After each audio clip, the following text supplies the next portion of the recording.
Good morning everyone. मैं विवेक कुमार, आप सभी का संघर्ष का साथी, आपके बीच इस सीरीज़ का नाम आज से साहस रखता हूँ। साहस इसलिए क्योंकि इस वीडियो को देखने के बाद आपके अंदर परीक्षा को लेकर के पूरे दिन भर में कभी भी साहस की कमी ना हो। तो आई होप ये नाम आपको पसंद आया होगा। सुबह की ये क्लास जो है वो रेगुलर जो कि 8 बजे होती है। आपकी जो प्रिपरेशंस है इस वीडियो को देखने के बाद और अच्छे तरह से आपको एक बूस्टअप मिले और अच्छे से आपके अंदर कॉन्फिडेंस आए और अच्छे से पूरा दिन जो है वो आपका गुजरे। इसी के साथ आज की शुरुआत करते हैं। 2 मार्च है और एक खूबसूरत कोटेशन के साथ आप आज की क्लास जो है वो हम लोग इसकी शुरुआत करते हैं। यहाँ पे कही जा रही है, कोई भी लक्ष्य मनुष्य के साहस से बड़ा नहीं होता है। हारा वही है जो लड़ा नहीं है। आप जिस मैदान में उतरे हैं उस मैदान में आपको अपने ऊपर सबसे ज़्यादा भरोसा होना चाहिए। अपने जो तैयारी है उसके ऊपर सबसे ज़्यादा कॉन्फिडेंस होना चाहिए। आपको हमेशा अपने आप को रेडी रखना है। परीक्षा को लेकर के, प्रिपरेशंस को लेकर के कभी भी पीछे मुड़ करके नहीं देखना है। जितना हो सके उतना सारी चीज़ों को कवर करते हुए चलना है। हारना नहीं है। बहुत से लोग मैदान में आपको देखने को मिलेंगे संघर्ष करते हुए। आप अकेले नहीं हैं। बस जो ब्रेक है वो नहीं होने देना है। जो फ्लो आपने बना रखा है अपने स्टडी को लेकर के, उसमें किसी भी तरह का कोई भी कमी नहीं आना चाहिए। इस बात का ध्यान रखते हुए चलिएगा। आपको अगर कोई हरा सकता है तो वो आप खुद हैं, ये ध्यान रख सकते हैं। तो लड़ने से कभी भी पीछे नहीं हटना है। तैयारी में किसी भी तरह की कोई कमी नहीं रखनी है। संघर्ष को हमेशा बरकरार रखना है और अपने साहस में किसी भी तरह की कोई कमी नहीं होनी देनी है। देख सकते हैं। आइए इसी के साथ आज के लेक्चर्स की शुरुआत करते हैं। आज का करेंट अफेयर की शुरुआत करते हैं। 2 मार्च 2024 पहला न्यूज़ आपके सामने ये रहा। इसके साथ साथ जितने भी न्यूज़ यहाँ पे मेरे तरफ से कवर कराए जाएंगे बहुत बारीकी से इसको कवर करते हुए चलेगा, क्योंकि अंत में आपके लिए एक सरप्राइज़ है। तो और वो सरप्राइज़ जो है वो हम लोग अंत में ही डिस्कस करेंगे। तो अच्छे समझिएगा जो जो चीज़ें यहाँ पे डिस्कस की जा रही है, ध्यान से सुनते हुए चलिएगा। पंजाब से रिलेटेड न्यूज़ है और ये पंजाब में मोहाली से रिलेटेड न्यूज़ है। यहाँ के मुख्यमंत्री भगवंत मान जी के द्वारा पंजाब को एक सौगात दिया गया है, एक हॉस्पिटल दिया गया है जिसका नाम है लीवर इंस्टीट्यूट, जो कि मोहाली में इसका यहाँ पे इनका संस्थान जो है यहाँ पे खोला गया है। लीवर साइंस इंस्टीट्यूट पंजाब का पहला लीवर विज्ञान संस्थान यहाँ पे खोला गया है, जो कि सीएम मान जी के द्वारा मोहाली में इसका यहाँ पे इंस्टीट्यूट का यहाँ पे डेडिकेट किया गया है। मोहाली में इसको पूरी तरह से समर्पित किया गया है, ये ध्यान रख सकते हैं। यहाँ पे इसकी अनाउंसमेंट जो है, इस इंस्टीट्यूट की अनाउंसमेंट जो है मोहाली जो चंडीगढ़ में बेसिकली जो 2022 का बजट था उसी में इसकी घोषणा कर दी गई थी। और टोटल लागत आप देख सकते हैं इस इंस्टीट्यूट को बनाने में, इस संस्थान को बनाने में कुल लागत 40 करोड़ रुपए की आई है, ये ध्यान रख सकते हैं। ठीक है। यहाँ पे सरकार के द्वारा यहाँ पे जो डायरेक्टर जो नियुक्त किए गए हैं वो डॉक्टर वीरेंद्र सिंह नियुक्त किए गए हैं, जो कि पूर्व पूर्व क्यों कौन है, पीजीआईएमईआर हेपेटोलॉजी डिपार्टमेंट के हेड रह चुके हैं। पीजीआईएमईआर पीजीआईएमईआर क्या है, तो PGIMER post graduate institute of medical education and research है। ये इंस्टीट्यूट कहाँ पे है, ये इंस्टीट्यूट चंडीगढ़ में है, ये ध्यान रख सकते हैं। और इसके बारे में भी हम लोगों ने न्यूज़ में कवर किया है। इसकी स्थापना जो हुई थी वो 1962 में हुई थी। कब हुई थी इसकी स्थापना, इसकी स्थापना 1962 में हुई थी, ध्यान रखिएगा। पीजीआईएमआई बहुत इंपॉर्टेंट इंस्टीट्यूट है। 1962 में इसकी स्थापना हुई थी और इसके जो चांसलर है वो प्रोफेसर रवि कुमार है, याद रख सकते हैं। प्रोफेसर रवि कुमार इसके चांसलर है। और डायरेक्टर की बात करूँ तो प्रोफेसर विवेक लाल है, ये ध्यान रख सकते हैं। ये पीजीआईएमईआर की बात कही जा रही है, जो कि कहाँ पे है, चंडीगढ़ में है। ठीक है, क्लियर, समझ में आ गया। तो पहला लीवर साइंस इंस्टीट्यूट आपको यहाँ पे देखने को मिलेगा। ये लीवर के साथ साथ जो पित्त विज्ञान संस्थान भी आप देख सकते हैं, जो बेसिकली बायलरी साइंस के बारे में बात कही जा रही है, वो भी यहाँ पे समर्पित किया गया है इस इंस्टीट्यूट के अंदर। ठीक है, अगले न्यूज़ की तरफ बढ़ते हैं। अगला न्यूज़ जो यहाँ पे है वो basically gender equity and equality को लेकर के, लैंगिक समानता को लेकर के ये आपका ये न्यूज़ है, जहाँ पे एक गठबंधन यहाँ पे किया गया है और इसकी शुरुआत जो है वो यहाँ पे भारत के द्वारा यहाँ पे की गई है, ग्लोबल लेवल पे, वैश्विक स्तर पर, ये ध्यान रख सकते हैं। चलिए, मुझे यहाँ से एक क्वेश्चन मुझे ध्यान आ रहा है। गुड जेंडर इक्वलिटी की बात यहाँ पे कही जा रही है। इसको आप लोगों को बहुत बार मैंने आपको कवर करा रखा है। आईएनए में खास करके मैंने आपको सस्टेनेबल डेवलपमेंट गोल के बारे में बता रखा है, सतत विकास विकास लक्ष्य के बारे में बता रखा है। मुझे बताइए सतत विकास लक्ष्य में ये जेंडर इक्वलिटी के बारे में, लैंगिक समानता के बारे में कितनावें नंबर का लक्ष्य में इसके बारे में जिक्र किया गया है, वो मुझे बताइएगा। यहाँ पे आप देख सकते हैं स्मृति ईरानी जी के द्वारा यहाँ पे इसका अनावरण किया गया है, और ये बेसिकली यहाँ पे लोगो और वेबसाइट भी इस गठबंधन का जो वैश्विक लैंगिक समानता को लेकर के है उसका यहाँ पे अनावरण स्मृति ईरानी जी के द्वारा यहाँ पे किया गया है। यहाँ पे ये गठबंधन इसलिए किया गया है ताकि एक तरह से क्या किया जा सके, एक वैश्विक लेवल पर भलाई किया जा सके इस गठबंधन के थ्रू। और ये बेसिकली इस गठबंधन की जो लॉन्च हुई है, ये 2024 डेवोस सम्मेलन में, इसके डेवोस सम्मेलन के दौरान इसको यहाँ पे लॉन्च किया गया है। जेंडर इक्विटी एंड इक्वलिटी, ये ध्यान रख सकते हैं।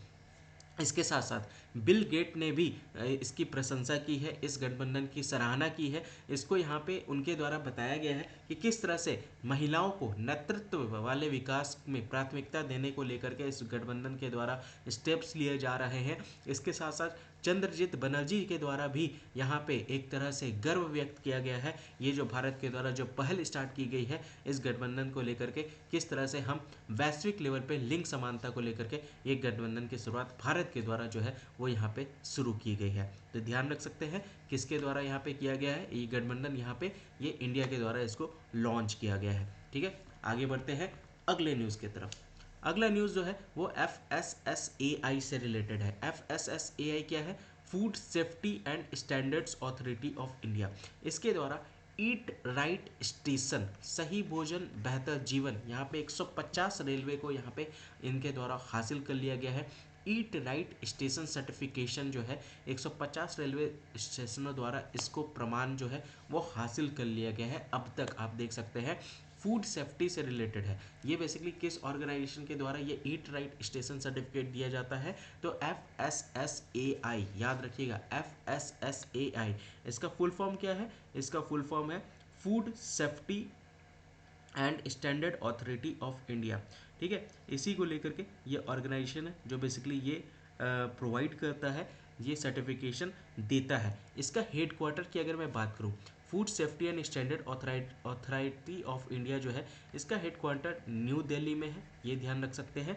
और इसकी अगर मैं बात करूं जो रेगुलेटरी एग्जीक्यूटिव है वो चेयरपर्सन की अगर मैं बात करूं तो सुधांशु पंत है, ये ध्यान रखिएगा। इसके जो चेयरपर्सन है वो कौन है? वो सुधांशु पंत है। सुधांशु पंत, ध्यान रखिएगा, सुधांश पंत है, ये ध्यान रख सकते हैं। इसके चेयरपर्सन है, ये ध्यान रख सकते हैं। तो ईट राइट स्टेशन सर्टिफिकेट अब तक कितने रेलवे स्टेशनों को यहाँ पे मिल चुका है? तो 150। जरूरी नहीं रेलवे स्टेशन ही हो, मेट्रो स्टेशन भी है आपको इसमें देखने को मिलेगा।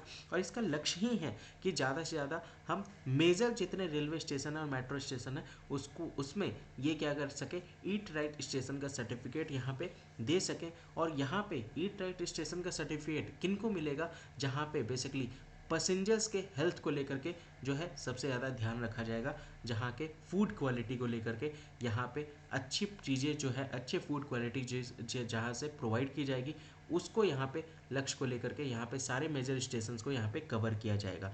ठीक है, तो अब देख सकते हैं यह सुनिश्चित किया जा सके कि हर यात्री अपने गंतव्य की परवाह किए बिना अपनी यात्रा के दौरान सुरक्षित और स्वस्थ भोजन विकल्पों का आनंद ले सके, एंजॉय कर सके हेल्दी फूड ऑप्शंस को लेकर के अपने जर्नी में, तो इसका आनंद ले सके, यही इसका लक्ष्य है, ये ध्यान रख सकते हैं।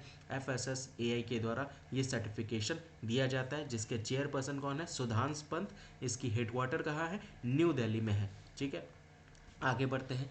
अगला न्यूज़ जो है वो कैबिनेट सरकार के द्वारा यहाँ पे इसको अप्रूव किया गया है कि किस चीज़ को लेकर के बात कही जा रही है? IBCA। IBCA क्या है?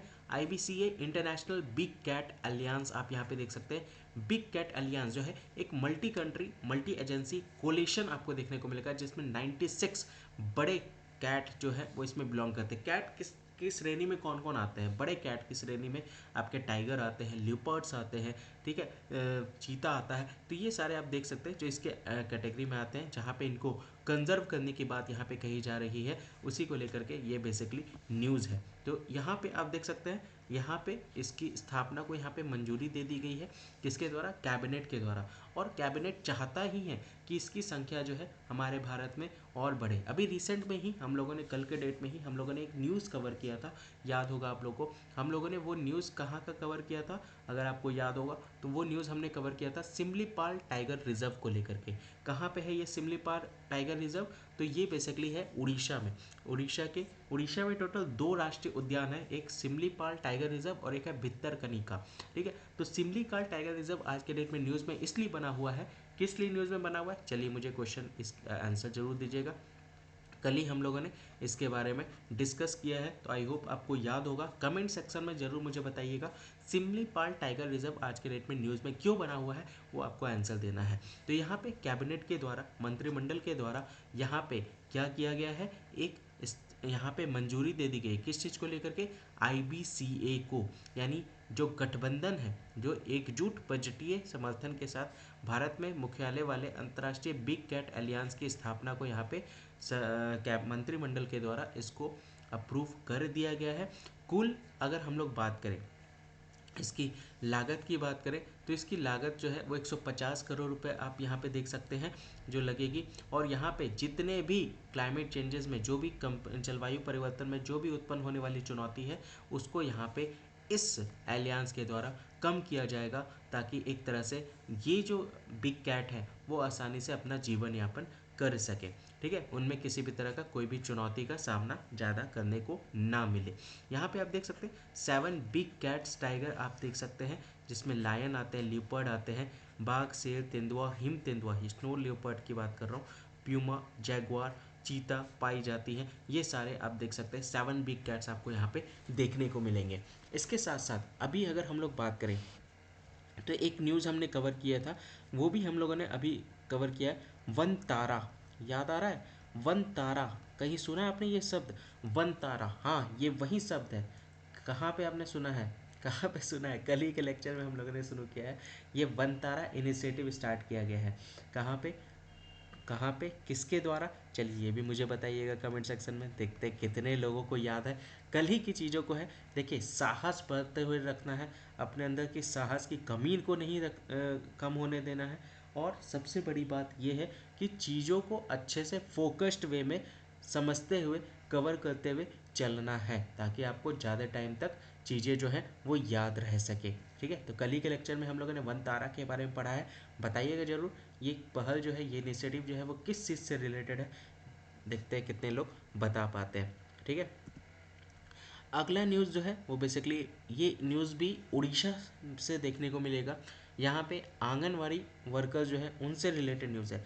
यहाँ भी उड़ीसा में देख सकते हैं बहुत सारे आपको डेवलपमेंट देखने को मिल रहे हैं। बहुत सारे डेवलपमेंट के संदर्भ का मतलब क्या हो गया, बहुत सारे डेवलपमेंट का मतलब ये हो गया कि बहुत सारे स्कीम्स को यहाँ पे लॉन्च किया जा रहा है, बहुत सारे विकास आपको यहाँ पे देखने को मिलेंगे, जो जन के समर्थन में आपको देखने को मिलेंगे नवीन पटनायक जी के द्वारा। ठीक है, तो उड़ीसा में अभी फिलहाल यहाँ पे हाइक हुआ है, यहाँ पे हाइक किया गया है, यानी उड़ीसा सरकार के द्वारा आंगनवाड़ी कार्यकर्ताओं का मासिक जो पारिश्रमिक जो वेतन था उसको यहाँ पे बढ़ाया गया है। जो मंथली सैलरी आंगनवाड़ी वर्कर्स को दी जाती थी वो 7,500 रुपये दी जाती थी, उसको बढ़ा करके उड़ीसा सरकार के द्वारा अब उसको कितना कर दिया गया है, वो 10,000 रुपये कर दिया गया। ठीक है, ये आंगनवाड़ी वर्कर की बात कही जा रही है। जो मिनी आंगनवाड़ी, देखिए ये आंगनवाड़ी है, ये मिनी आंगनवाड़ी वर्कर्स है, ये ध्यान रखिएगा। देखो, मिनी आंगनवाड़ी कार्यकर्ता जो है उनका मासिक वेतन जो था वो पहले 5,378 रुपये था, और उसको अब बढ़ा करके 7,250 कर दिया गया है। इसके साथ साथ जो आंगनवाड़ी सहायक हैं, उनका वेतन जो है 3,750 रुपये से बढ़ा करके 5,000 रुपये यहाँ पे कर दिया गया है। तो देख सकते हैं एक बहुत बड़ा इनिशिएटिव यहाँ पे उड़ीसा सरकार के द्वारा लिया गया है। और यहाँ पे आप देख सकते हैं टोटल कितने कर्मचारी आपको ऐसे में देखने को मिलेंगे, कितने कार्यकर्ता जो हैं, जो आंगनवाड़ी वर्कर्स हैं, कितने मिनी आंगनवाड़ी वर्कर्स हैं, कितने आंगनवाड़ी सहायक हैं, तो सब मिला करके आप यहाँ पे देख सकते हैं 1,48,000 आपको यहाँ पे आंगनवाड़ी कार्यकर्ता आपको यहाँ पे देखने को मिलेंगे, मिनी आंगनवाड़ी कार्यकर्ता देखने को मिलेंगे। आंगनवाड़ी सहायक को यहाँ पे लाभ होगा 1,48,000, जो कि बहुत बड़ी संख्या है। आप देख सकते हैं कितना बड़ा इनिशिएटिव यहाँ पे उड़ीसा सरकार के द्वारा लिया गया, ताकि इनकी जो जीवन यापन है उसमें बेहतर इनको और अच्छे से और बेहतर हो सके, उसको लेकर के ये डिसीजन जो है वो यहाँ की सरकार के द्वारा लिया गया है। ठीक है, और यहाँ पे टोटल जो यहाँ पे खर्च होंगे उड़ीसा सरकार को इन सभी चुनौतियों को इन सॉरी चुनौती नहीं कह सकते, इन सभी चीज़ों को फुलफिल करने के लिए वो 350 करोड़ रुपए यहाँ पे खर्च होंगे, तो ये ध्यान रख सकते हैं। ठीक है, सालाना जो है यहाँ पे राज्य के खजाने पर 350 करोड़ रुपए का अतिरिक्त खर्च यहाँ पे आएगा, और इनकी वेतन जो है वो बढ़ करके जो हाइक सैलरी है वो इनको दे दी जाएगी। ठीक है, आगे बढ़ते हैं। अगली न्यूज़ को कवर करने से पहले उड़ीसा के बारे में हम लोग जानते हैं। तो उड़ीसा आप यहाँ पे देख सकते हैं कौन कौन राज्यों के साथ। सबसे पहले मैं बार बार जब भी किसी स्टेट के बारे में आपको कवर कराता हूँ, क्योंकि चैनल का नाम ही है PSC जर्नी, यानी पब्लिक सर्विस कमीशन का जर्नी है। चाहे ऑल ओवर इंडिया लेवल पे हो या किसी भी स्टेट लेवल पे आप तैयारी कर रहे हो, आपको हर एक स्टेट के बारे में ऑल ओवर इंडिया लेवल पे आपको बहुत अच्छे से नॉलेज होना चाहिए हर एक स्टेट के बारे में। तो बहुत बारीकी से जब भी आपके पास कोई भी स्टेट से रिलेटेड कुछ भी पढ़ने को मिले तो तुरंत उस स्टेट का पिक्चर आपके माइंड में बनना चाहिए। उसी को लेकर के मैं ये सारे मैप्स के साथ साथ आपको सारी चीज़ें कवर कराता हूँ, ताकि एक तरीके से आपको चीज़ें जो है वो याद रहे ज़्यादा समय तक। तो बहुत बारीकी से समझिएगा। उड़ीसा की अगर हम लोग बात करें तो आप देख सकते हैं इसका कैपिटल आपको यहाँ पे देखने को मिलेगा भुवनेश्वर, आप यहाँ पे देख पा रहे होंगे। वेस्ट बंगाल यहाँ पे देख सकते हैं, झारखंड देख सकते हैं, छत्तीसगढ़ देख सकते हैं, आंध्र प्रदेश यहाँ पे आप देख सकते हैं। ठीक है, इसके साथ साथ अभी हम लोगों ने कवर किया था, याद होगा आपको, जो सिमलीपाल टाइगर रिजर्व के बारे में हम लोगों ने जो डिस्कस किया था वो बेसिकली इसी डिस्ट्रिक्ट में पड़ता है, मयूरभंज डिस्ट्रिक्ट। यहीं पे आपका सिमलीपाल टाइगर रिजर्व जो है आपका होता है। ठीक है, तो यहाँ की कैपिटल भुवनेश्वर है। यहाँ के नवीन पटनायक यहाँ के मुख्यमंत्री, 4.37 करोड़ यहाँ की आबादी है। इंडियन रोलर यहाँ की राज्य पक्षी है। 30 जिला आप यहाँ पे देख सकते हैं। फ्लावर की बात करें तो राज्य फूल की बात करें तो अशोका है। High court Orissa high court आप यहाँ पे देख सकते हैं, ये ध्यान रख सकते हैं। ठीक है, बे ऑफ बंगाल आप यहाँ पे देख सकते हैं। ठीक है, आगे बढ़ते हैं अगले न्यूज़ की तरफ। अगला न्यूज़ जो है वो बेसिकली बीजिंग से रिलेटेड है। बीजिंग यहाँ पे होस्ट करेगा, क्या होस्ट करेगा? Athletic championship. उसी को लेकर के यहाँ पे इसी कुछ से रिलेटेड यहाँ पे न्यूज़ है, जो अभी बीजिंग को यहाँ पे घोषित किया गया है। क्या चीज़ को लेकर के? 2027, ध्यान रखिएगा 2027 की बात यहाँ पे कही जा रही है। जो विश्व एथलेटिक चैम्पियनशिप होगा उसकी मेज़बानी जो करेगा, जो होस्ट करेगा वो बेसिकली बीजिंग करेगा, और इसकी घोषणा यहाँ पे की जा चुकी है। बीजिंग कहाँ पे है? बीजिंग बेसिकली चाइना में आप देख सकते हैं। और ये जो डिसीजन यहाँ पे लिया गया है ये बेसिकली काउंसिल मीटिंग है। ठीक है, एक मीटिंग होती है काउंसिल मीटिंग, जो जिसमें 234वां ये आपका वर्ल्ड एथलेटिक का काउंसिल मीटिंग था, जिसके अंतर्गत ये फैसला यहाँ पे लिया गया है। ठीक है, ठीक है, ये निर्णय यहाँ पे लिया गया है। तो विश्व एथलेटिक इंडोर चैंपियनशिप 1-3 मार्च, विश्व एथलेटिक इंडोर चैंपियनशिप 31 मार्च से पहले ग्लासगो में आयोजित 234वां विश्व एथलेटिक परिषद की बैठक में यह निर्णय लिया गया था। अभी आप देख सकते हैं वर्ल्ड एथलेटिक इंडोर चैंपियनशिप जो है वो अभी चल रहा है 1 से 3 मार्च। कहाँ पे हो रहा है ये ग्लासगो में हो रहा है। ग्लासगो कहाँ पे है? ग्लासगो स्कॉटलैंड में है। ग्लासगो से नाम कुछ याद आ रहा है आप लोग को? ग्लासगो याद कीजिए। ग्लासगो 2021 से 2021 में क्या हुआ था ग्लासगो में? ग्लासगो में COP26 कॉन्फ्रेंस ऑफ पार्टी 26 हुई थी, याद आया आप कुछ? जिसके तहत सभी देशों ने क्लाइमेट चेंज को लेकर के एक बहुत बड़ा फैसला लिया था। क्लाइमेट चेंज क्या देखने को मिला था कि अंटार्कटिका के जो ग्लेशियर है वो पिघलना स्टार्ट हो गए हैं। उस ग्लेशियर का नाम भी मैंने आप लोगों को बताया था। क्या नाम था उस ग्लेशियर का नाम क्या था? कितने लोगों को याद है बताइए? तो उस ग्लेशियर का नाम था थ्वाइटिस ग्लेशियर। क्या नाम था? थ्वाइटिस ग्लेशियर, जिसको डूम्सडे ग्लेशियर भी कहते हैं। ग्लेशियर जो पिघलना कहाँ स्टार्ट किया है? वेडल सी में, वेडल सी। ठीक है, चलिए मुझे यहाँ से एक और क्वेश्चन ध्यान में आ रहा है। अभी एक एक कंट्री के द्वारा वहाँ पे कुछ प्रोसेस किया जा रहा है, उस प्रोसेस का नाम बताइए। ठीक है, अभी हम लोगों ने अंटार्कटिका से रिलेटेड एक न्यूज़ कवर किया था, वहाँ पे एक स्टेशंस का निर्माण किया जा रहा है, उस स्टेशन का नाम बताइएगा, किस देश के द्वारा वो स्टेशन का निर्माण किया जा रहा है वो भी मुझे बताइएगा। रिसेंट में हम लोगों ने एक न्यूज़ कवर किया था इसको लेकर के, ये ध्यान रखिएगा। और ये कॉन्फ्रेंस ऑफ पार्टीज़ में भारत के द्वारा क्या डिसीजन लिया गया है कि 2070 तक भारत जो है वो जीरो कार्बन इमिशन पूरी तरह से भारत के द्वारा कर दिया जाएगा, ये ध्यान रख सकते हैं। उसी से रिलेटेड यहाँ पे सभी देशों ने प्रण लिया है, कोई 2040 कह रहे हैं, कोई 2030 कह रहे हैं, कोई 2050 कह रहे हैं, वो नेट जीरो कार्बन इमिशन को जीरो करने के बाद यहाँ पे हर देशों के द्वारा वहाँ पे संज्ञान लिया गया था।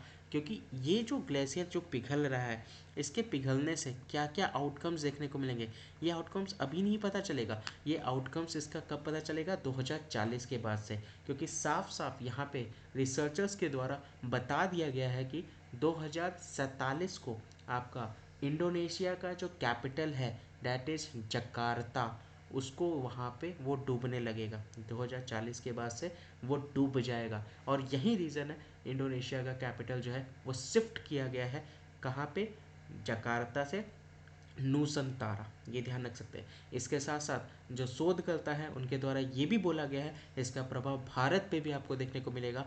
भारत पे इसका प्रभाव क्या देखने को मिलेगा, जितने जितने कोस्टल एरियाज़ में जो शहर हैं वो भी उसमें आपके सबमर्ज हो जाएंगे, वो आपके डूब जाएंगे। जिसके अंतर्गत लक्षद्वीप का नाम आपने वहाँ पे बोला गया है, यहाँ पे मुंबई का नाम बोला गया है, चेन्नई का नाम बोला गया है, कन्याकुमारी का नाम बोला गया है। तो ये सारे कुछ प्रमुख शहर हैं जो आपके 2050 तक आते आते ये सारे शहर सबमर्ज कर जाएंगे, डूब जाएंगे, ये ध्यान रख सकते हैं। तो ये सारे चीज़ें जो है वो कॉन्फ्रेंस ऑफ पार्टी 2021 में ये सारी चीज़ डिस्कस हुई थी। तो आई थिंक आप लोग को याद आ गया होगा, अगर आपने इसको पढ़ा है, हम लोगों ने इसको डिटेल में डिस्कस किया था। तो इसी तरह से ये चीज़ें जो है वो ध्यान में आप रख सकते हैं ताकि आपको एक तरह से हर एक सिनेरियो पता रह सके। ठीक है, चाइना यहाँ पे आप देख सकते हैं अगले साल भी वर्ल्ड एथलेटिक इंडोर चैंपियन जो है वो नानजिंग में ये बेसिकली क्या करेगा, मेजबानी करेगा। तो वर्ल्ड एथलेटिक इंडोर चैंपियनशिप अभी जो हो रहा है वो ग्लासगो में हो रहा है 1 से 3 मार्च, आज दूसरा दिन है। और अगले साल जो होगा विश्व एथलेटिक इंडोर चैंपियनशिप वो बेसिकली चाइना के नानजिंग में होगा, ये ध्यान रख सकते हैं। और 2027 का विश्व एथलेटिक्स चैंपियनशिप जो है वो बेसिकली कहाँ पे होगा, वो बीजिंग में होगा, ये ध्यान रख सकते हैं। तो उसी से रिलेटेड यहाँ पे आप देख सकते हैं न्यूज़ है, इसको आप ध्यान से समझते हुए चलिएगा। अभी फ़िलहाल अगर हम लोग बात करें तो चाइना देश की हम लोग बात करें, देखिए मैप रीड करना बहुत अच्छे से आना चाहिए क्योंकि मैप से रिलेटेड क्वेश्चंस आपको देखने को मिलते हैं। मैं इस लेक्चर्स को इतना अट्रैक्टिव बना रहा हूँ ताकि हर एक चीज़ आपको कवर करने को हो सके। ये लेक्चर देखने के बाद एक तरह से आपका करेंट अफेयर जो है वो थोड़ा सा और अच्छा इम्प्रूव हो सके। करेंट अफेयर आज के डेट में ऐसा सब्जेक्ट है जो बेसिकली हर एक सब्जेक्ट के साथ कनेक्ट करता है और एग्ज़ाम में स्टैटिक पोर्शन से कनेक्ट करके आपसे क्वेश्चन जो है वो करेंट अफेयर के पूछे जाते हैं। लाइक इकोनॉमिक्स से कनेक्ट होता है, पॉलिटी से कनेक्ट होता है, ज्योग्राफी से कनेक्ट होता है, एनवायरनमेंट से कनेक्ट होता है। तो ये सारी चीज़ें आपको ध्यान में रखनी चाहिए अगर आप पीसीएस लेवल की तैयारी कर रहे हैं, तब मैं आपको बता रहा हूँ क्योंकि कॉन्सेप्चुअल सारी चीज़ें आपसे पूछी जाएगी और आपका जो थॉट्स है उसको देखा जाएगा कि आप उस क्वेश्चंस को समझ पा रहे हैं कि नहीं। चाइना की बात करें तो आप देख सकते हैं ऊपर आप रसिया के साथ टच कर रहा है, इसकी बाउंड्री मंगोलिया के साथ टच कर रहा है, कजाकिस्तान हो गया, किर्गिस्तान हो गया, फिर यहाँ पे पाकिस्तान हो गया, फिर इंडिया हो गया, म्यांमार हो गया, नेपाल हो गया, भूटान हो गया, इन सभी वियतनाम हो गया, इन सभी देशों के साथ ये अपना बाउंड्री जो है वो शेयर करता है, लाओस वगैरह। ईस्ट चाइना सी आप यहाँ पे देख सकते हैं, नॉर्थ कोरिया आप देख सकते हैं। तो फिलहाल अभी हम लोग बात करें तो इसकी कैपिटल जो है वो बीजिंग है और यहीं पे क्या होगा, वर्ल्ड एथलेटिक चैंपियनशिप होगा कब, 2027 को। इसके साथ साथ अगर हम लोग बात करें अगले साल की बात करें 2025 का, तो वहाँ पे वर्ल्ड एथलेटिक्स इंडोर चैंपियनशिप होगा और ये कहाँ होगा, ये नानजिंग में होगा। लोकेशन आपको दिख गया, ये ध्यान रख सकते हैं लोकेशन। ठीक है, तो इसको थोड़ा सा ध्यान रखिएगा। चलिए अब आगे बढ़ते हैं अगले न्यूज़ की तरफ। ये याद आ रहा है आप लोगों को कितने लोगों को याद है, क्यों ये फेमस हुआ था बताइएगा ज़रूर। ये जगह कुछ जानी पहचानी लग रही है। तो जी जिनपिंग यहाँ के राष्ट्रपति हैं, याद रखिएगा। यहाँ लैंग्वेज जो है मंडरियन, उइघुर, स्टैंडर्ड जुआंग, ये लैंग्वेज यहाँ पे बोली जाती है। और दुनिया का, हाँ अच्छा एक चीज़ और है कि अभी भी बहुत सारे लोग जो हैं वो बेसिकली कंफ्यूज रहते हैं कि दुनिया का सबसे ज़्यादा पॉपुलेशन कौन है, कौन सा देश का है। तो सब समझते हैं चाइना। चाइना आज के डेट में नहीं है, ये ध्यान रखिएगा। यहाँ पे दुनिया का सेकंड मोस्ट पॉपुलस कंट्री जो है वो चाइना है, ये ध्यान रख सकते हैं। पहले नंबर पे कौन आता है बताइए तो देखते कितने लोग बता पाते हैं। मोस्ट पॉपुलस कंट्री यानी सबसे ज़्यादा जनसंख्या वाला देश कौन है, वो मुझे आंसर कीजिएगा कमेंट सेक्शन में, ठीक है। और किसके तहत ये घोषणा की गई है कि ये दुनिया का सबसे ज़्यादा जनसंख्या वाला देश है, वो भी मुझे कमेंट सेक्शन में आप लोग बताइएगा। देखिए कमेंट सेक्शन में आंसर दिया कीजिए, इससे क्या होता है ना, जो कॉन्फिडेंस लेवल है वो बढ़ जाता है। क्योंकि आपके द्वारा जो आंसर्स किए जाते हैं वो सिर्फ आप और मैं ही नहीं देखते, वो पूरी जितने भी लोग ये वीडियो देख रहे हैं, जितने भी लोग चैनल्स पे आ रहे हैं, उन सभी लोगों के द्वारा वो चीज़ें नोटिस की जाएगी कि आपके द्वारा ये सारे आंसर्स दिए जा रहे हैं। तो ये एक बहुत ही प्लस पॉइंट है कॉन्फिडेंस बिल्ड होने का। तो जितने भी क्वेश्चंस दिए जा रहे हैं उसको अच्छे से कवर कीजिए, कमेंट सेक्शन में आंसर कीजिए, ताकि एक तरह से आपके अंदर कॉन्फिडेंस जो है वो बिल्डअप हो सके और आप सबसे आगे रह सके हमेशा।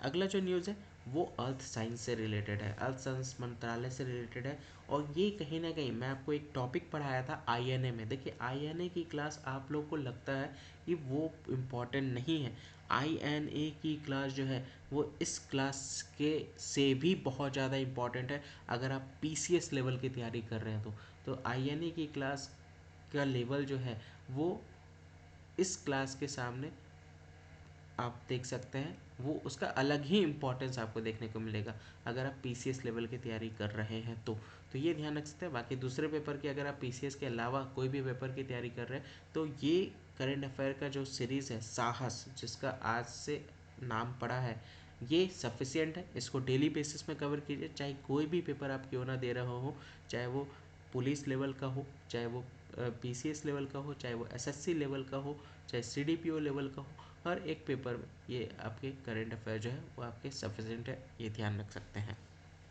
तो अर्थ साइंस के द्वारा एक एक एक मीटिंग हुई है जिसका नाम है फर्स्ट ब्लू टॉक्स मीटिंग। यहाँ पे हुआ है किसके ऊपर, ये बेसिकली महासागर के ऊपर, महासागर के ऊपर यहाँ पे पहले ब्लू टॉक्स बैठक की अध्यक्षता यहाँ पे की गई है। फिर भी पृथ्वी विज्ञान महासागर की बात कही जा रही है। इसमें क्या होता है, इसमें इसमें बेसिकली इसका मुख्य उद्देश्य क्या है, महासागर के प्रशासन और स्वास्थ्य से संबंधित विषयों पर अच्छी प्रथाओं और सफल अनुभवों का आदान प्रदान करना है। आप देख सकते हैं इसका लक्ष्य क्या है, इसका लक्ष्य है कि पूरी तरह से हम क्या कर सके, एक्सचेंज कर सके गुड प्रैक्टिसेस का, अपने एक्सपीरियंसेस को टॉपिक्स पर जो बेसिकली किससे संबंधित है, ये बेसिकली गवर्नेंस यानी जो बेसिकली अगर हम लोग बात करें गवर्नेंस के साथ साथ क्या है, प्रशासन के साथ साथ स्वास्थ्य किसका, महासागर, उसके ऊपर बेसिकली ये इसका लक्ष्य है कि उसको किस तरह से और सक्सेस बनाया जा सके, उसका यहाँ पे आदान प्रदान करने की बात यहाँ पे कही जा रही है। ये कहीं ना कहीं रिलेटेड है आपका ब्लू इकोनॉमी से। आपके एग्जाम में ये क्वेश्चन पूछा जा चुका है ब्लू इकोनॉमी से रिलेटेड। आई होप मैंने आप लोगों को एक बार दिखाया भी था। तो ब्लू इकोनॉमी वाला जो क्वेश्चन था उसमें इस तरह के करंट अफेयर्स को आप वहाँ पे इंक्लूड कर सकते हैं, क्योंकि ये करंट अफेयर जो है वो ब्लू इकोनॉमी से ही कनेक्टेड है, ओशन से ही कनेक्टेड है, उसके स्वास्थ्य से ही कनेक्टेड है। और उसी को लेकर के वहाँ पे वो टॉपिक भी हम लोगों ने ब्लू इकोनॉमी का कवर किया था। तो अच्छे से दिमाग खोल करके सारी चीज़ों को समझे कि अगर जब न्यूज़ आपको समझ में आ जाएगा ना तो आपको बहुत अच्छे से क्लैरिटी हो जाएगी कि आप किस तरह के क्वेश्चंस में किस तरह के न्यूज़ को यूज़ करना है, ये ध्यान रख सकते हैं। अगला न्यूज़ है वो राजस्थान सरकार के द्वारा बहुत बड़ा स्टेप यहाँ पे लिया गया है, हम दो हमारे दो सरकारी नौकरी अगर चाहिए तो यहाँ पर सुप्रीम कोर्ट के द्वारा 2 चाइल्ड नॉर्म जो है वो यहाँ पे लागू किया गया है, यहाँ पे उसको मंजूरी मिल गई है, ये ध्यान रख सकते हैं। देखिए सरकारी नौकरियों के लिए 2 बच्चों के नियम को सुप्रीम कोर्ट के द्वारा यहाँ पे मंजूरी दे देगी है, ये ध्यान रख सकते हैं। अगर रोजगार पाना है सार्वजनिक रूप में, राजस्थान सरकार के 2 बच्चों की पात्रता मानदंड को बरकरार रखना है। ठीक है, हम दो हमारे दो इनिशिएटिव को यहाँ पे फॉलो करना है। इसकी शुरुआत जो है उत्तर प्रदेश सरकार के द्वारा की गई थी, 2020 इसकी शुरुआत की गई थी, ये ध्यान रखते हैं। और जो इस तरह के रूल्स को फॉलो करेगा वो एक किसी भी तरह से हमारे संविधान का उल्लंघन नहीं करेगा, ये भी बात यहाँ पे कही जा रही है। ये फैसला यहाँ पे सुनाया गया है जो कि पूरी तरह से भेदभावपूर्ण नहीं है। ठीक है, ये यहाँ पे साफ साफ कही जा रही है। और ये जो घोषणा की गई है वो किसके तहत की गई है? राजस्थान विभिन्न सेवा नियम 2001 के तहत उन उम्मीदवारों को रोक लगाता है जिनके पास 2 से अधिक है बच्चे सरकारी नौकरी की तलाश में। तो इस पे साफ साफ यहाँ पे फोकस करने की बात यहाँ पे कही जा रही है। टॉप कोर्ट की अगर हम लोग बात करें तो यहाँ पे जो है रामजी लाल जाट द्वारा ये अपील को यहाँ पे खारिज कर दिया गया था। Top court dismiss the appeal filed by Ramji Lal Jat, ये ध्यान रख सकते हैं। शीर्ष अदालत ने रामजी लाल जाट द्वारा दायर अपील को यहाँ पे खारिज कर दिया था। तो टू चाइल्ड नॉर्म जो है गवर्नमेंट जॉब के लिए राजस्थान सरकार के द्वारा इस वहाँ पे इसको मंजूरी दी गई है सुप्रीम कोर्ट के तहत, ये ध्यान रख सकते हैं। राजस्थान की अगर हम लोग बात करें, देखिए राजस्थान बहुत इम्पॉर्टेंट ये राज्य है, ये ध्यान रख सकते हैं। बहुत इम्पॉर्टेंट राज्य क्यों है? क्योंकि कहीं ना कहीं बहुत सारी ऐतिहासिक भी चीज़ें आपको यहाँ से कनेक्ट करने को मिलती है। ठीक है, तो अगर हम लोग बात करें तो सबसे पहले ध्यान रखिएगा। अच्छा, अभी हम लोगों ने एक न्यूज़ कवर किया था, एक एक्सरसाइज कवर किया था, याद आ रहा है कोई? तो किन 2 देशों के बीच में, यानी इंडिया के साथ वह कौन सा ऐसा देश था जिसने अभी एक्सरसाइज यहाँ पे कंडक्ट की है? कहाँ पे? यहाँ पे राजस्थान में। ठीक है, यहाँ के चीफ मिनिस्टर कौन है? भजन लाल शर्मा, अभी नए नए बने हैं यहाँ के मुख्यमंत्री, ये ध्यान रख सकते हैं। राजपुताना एजेंसी, बेसिकली इसको पहले इसका नाम था, ये इस नाम से जाना जाता था। राज फूल की बात करें तो रोहिता है, इसका फॉर्मेशन 1949 30 मार्च को हुआ था। ठीक है, तो ये ध्यान रख सकते हैं। लार्जेस्ट इंडियन स्टेट, सबसे अगर एरिया वाइज देखा जाए तो सबसे बड़ा भारत का राज्य आप देख सकते हैं। और जनसंख्या वाइज देखा जाए तो यहाँ पे 7वां सबसे बड़ा राज्य जो है वो आप यहाँ पे देख सकते हैं। तो उसी से रिलेटेड है, जयपुर आपको यहाँ पे देखने को मिलेगा, यहाँ का कैपिटल है। अगला न्यूज़ जो है वो बेसिकली एनटीपीसी से रिलेटेड है।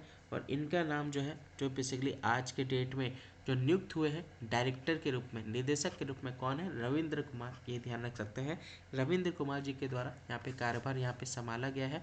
ये 34 ईयर्स के यहाँ पे आप देख सकते हैं अधिक समय तक काम करने वाले श्री रविंद्र कुमार के पास क्या क्या चीज़ का नॉलेज है, क्या क्या चीज़ का एक्सपीरियंस है? तो कमीशनिंग में इनका नॉलेज है, ओरिएंटम में, फिर इंजीनियरिंग में है, प्रोजेक्ट मैनेजमेंट में है, O&M। ठीक है, O&M है, ये ध्यान रखिएगा।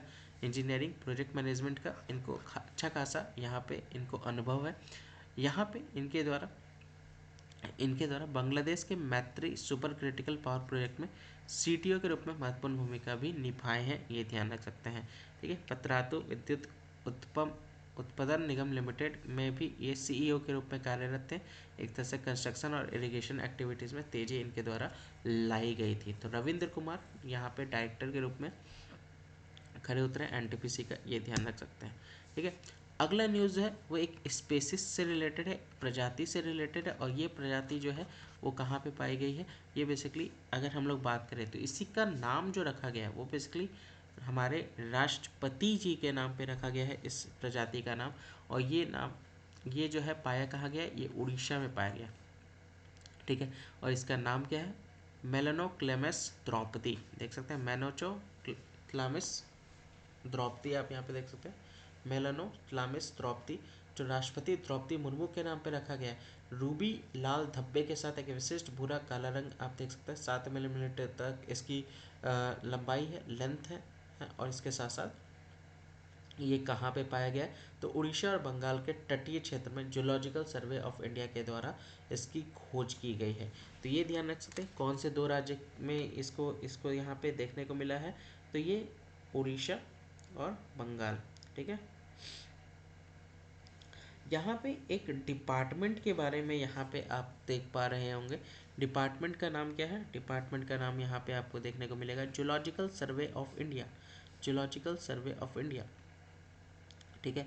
तो यहाँ पे अगर हम लोग बात करें भारतीय प्रणाली सर्वेक्षण की बात यहाँ पे कही जा रही है, तो इसकी स्थापना जो हुई थी, मैं आपको बता दूं, इसकी स्थापना जो हुई थी वो कब हुई थी? 1916 में हुई थी, जूलॉजिकल सर्वे ऑफ इंडिया की। इसका हेडक्वार्टर की बात करूं तो हेडक्वार्टर यहाँ पे कोलकाता में है, ये ध्यान रखिएगा।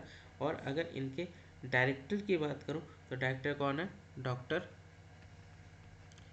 धृति धृति बनर्जी, याद रखिएगा, डॉक्टर धृति बनर्जी यहाँ की डायरेक्टर है। हेडक्वार्टर कहाँ पे? कोलकाता में है, ये ध्यान रखिएगा, वेस्ट बंगाल का हिस्सा है। अगला न्यूज़ जो है यहाँ पे आईपीएस से रिलेटेड है। आईपीएस इनका नाम जो है वो बेसिकली अभी इनको हेड बनाया गया, ठीक है, न्यू डायरेक्टर जनरल बनाया गया एनएसजी का, नेशनल सिक्योरिटी गार्ड का। और यहाँ पे क्या नाम है इनका? दलजीत सिंह चौधरी, ठीक है। दलजीत जी चौधरी आप यहाँ पे देख सकते हैं, यहाँ पे महानिदेशक यहाँ पे नियुक्त किया गया है। यहाँ पे ये आईपीएस ऑफिसर 1990 के बैच के दलजीत सिंह चौधरी, और यहाँ पे इनको DG of national security guard के रूप में यहाँ पे इनको नियुक्त किया गया है। इसके साथ साथ ये एसएसपी के भी डीजी हैं, ये ध्यान रख सकते हैं। यहाँ पे इनके द्वारा क्या किया जा रहा है? एनएसजी की बात करें, नेशनल सिक्योरिटी गार्ड की बात करें, तो यहाँ पर आतंकवादी विरोधी बल, जिससे ब्लैक कैट के नाम से भी जाना जाता है, उनको यहाँ पे ट्रेंड किया जाता है। आतंकवाद विरोधी और अपहरण की घटनाओं को ये क्या करते हैं? संभालते हैं, ठीक है। यहाँ पे एडिशनल चार्ज यहाँ पे इनके द्वारा एनएसजी में यहाँ पे लिया गया है, जब ए गणपति जो है वो रिटायर हो गए थे, ये ध्यान रख सकते हैं, ठीक है। जो बेसिकली 3 महीने के लिए या नियमित उत्तराधिकार नियुक्त होने तक एनएसजी का अतिरिक्त प्रभार यहाँ पे इनके द्वारा संभाला जाएगा, ठीक है। तो ये ध्यान रख सकते हैं, उसी से रिलेटेड ये न्यूज़ है। ब्लैक कैट की बात करें, यहाँ पे जो कहा जा रहा है ब्लैक कैट, यहाँ पे जो बोला जा रहा है ये है क्या? ये नेशनल सिक्योरिटी गार्ड है, ये ध्यान रख सकते हैं। इनकी ट्रेनिंग भी बहुत ज़्यादा हार्ड होती है। यहाँ पे ब्लैक कैट ही एनएसजी को कहा जाता है। एक तरह से ये क्या है? ये बेसिकली गृह मंत्रालय के तहत भारत की एक आतंकवाद विरोधी इकाई है, ठीक है। और इसके साथ साथ ऑपरेशन ब्लू स्टार के बाद 16 अक्टूबर 1984 को स्थापित इसका उद्देश्य आतंकवादी गतिविधियों का मुकाबला करना है, ठीक है। नेशनल सिक्योरिटी गार्ड की बात यहाँ पे की जा रही है, जिसकी स्थापना जो है वो कब हुई थी? 1984 16 अक्टूबर को। और ब्लू स्टार को यहाँ पे ऑपरेशन के बाद यहाँ पे इसका उद्देश्य आतंकवादी गतिविधियों का मुकाबला करना। राष्ट्रीय सुरक्षा अधिनियम 1986 के तहत ये बात यहाँ पे कही जा रही है, और ये केंद्रीय सशस्त्र पुलिस बलों में से 7 केंद्रीय सशस्त्र पुलिस बलों में से एक यहाँ पे आपको देखने को मिलेगा। यहाँ पे एक तरह से एनएसजी जो है एक तरह से क्या करती है, यहाँ पे विमान अपहरण अभियानों को नाकाम करने में भी इनके द्वारा हिस्सा लिया जाता है। अगर कोई एयरक्राफ्ट जो है वो हाईजैक हो जाता है, तो उसको किस तरह से न्यूट्रलाइज किया जा सके, उसमें यहाँ पे इनके द्वारा इन स्टेप्स लिए जाते हैं, ये ध्यान रख सकते हैं, ठीक है। तो उसी से रिलेटेड ये सारे न्यूज़ थे। आई होप आपको हर एक न्यूज़ जो है वो बारीकी से क्लियर हुआ होगा, आपने साहस बरकरार रखा होगा, और अच्छे से सारी चीज़ आप कर गए होंगे। इसके साथ साथ अगर मैं बताऊं, अब देखता हूं कि कितने लोगों को बहुत अच्छे से सारी चीज़ें ध्यान में है, जो भी चीज़ें यहाँ पे बताई गई है। यहाँ पे आप देखिएगा हर समय वीडियो के अंत में आपको हर तरह के परिवर्तन देखने को मिलेंगे। परिवर्तन इन द सेंस, कुछ क्वेश्चंस इसी में से जो आज हम लोगों ने कवर किया उसमें से देखने मिल सकता है। कुछ क्वेश्चंस आपके प्रीवियस एग्ज़ाम में पूछे जा चुके हों, उससे रिलेटेड यहाँ पे आपको मिल सकता है, ये ध्यान रखिएगा। तो अपने आप को हमेशा तैयार रखना है, ये ध्यान रख सकते हैं। जितनी भी चीज़ें बताई जा रही है ध्यान से उसको सुनिए, समझिए, और फिर आंसर करते हुए चलिएगा वीडियो के अंत में। जो क्वेश्चन है आज का वो आपके सामने ये रहा। 3 क्वेश्चंस मैंने दिए हैं, फिलहाल आपको समझना है बिना ऑप्शन के, आपको ध्यान से समझना है। पहला क्वेश्चन है एनएसजी का नए महानिदेशक के रूप में किन्हें नियुक्त किया गया है, वो आपको बताना है, कमेंट सेक्शन में बताना है। दूसरा आप देख सकते हैं मिनी आंगनवाड़ी कार्यकर्ता का मासिक वेतन कितना से बढ़ाकर, मिनी आंगनवाड़ी की बात कही जा रही है, मिनी तो कितना वेतन से बढ़ा करके 7,250 यहाँ पे किया गया, वो आपको बताना है, ठीक है। इसके साथ साथ PGIMER पोस्ट ग्रेजुएट जो रिसर्च इंस्टीट्यूट्स है वहाँ पे उसके एक चांसलर आपको बताना है, जो कि हम लोगों ने डिस्कस किया है इस वाले लेक्चर में, ठीक है। तो इसका आंसर मुझे कमेंट सेक्शन में आप दीजिएगा, बताइएगा कैसा लगा ये साहस का सीरीज़, साहस नाम कैसा लगा ज़रूर बताइएगा। और ये रोज़ सुबह 8 बजे होगी, ताकि आपके अंदर एक कॉन्फिडेंस को बिल्डअप किया जा सके और पूरा दिन जो है वो आपका अच्छा सा गुजरे, ठीक है। तो आज के लिए बस इतना ही, मिलते हैं अगले वीडियो में। जय हिंद, जय भारत।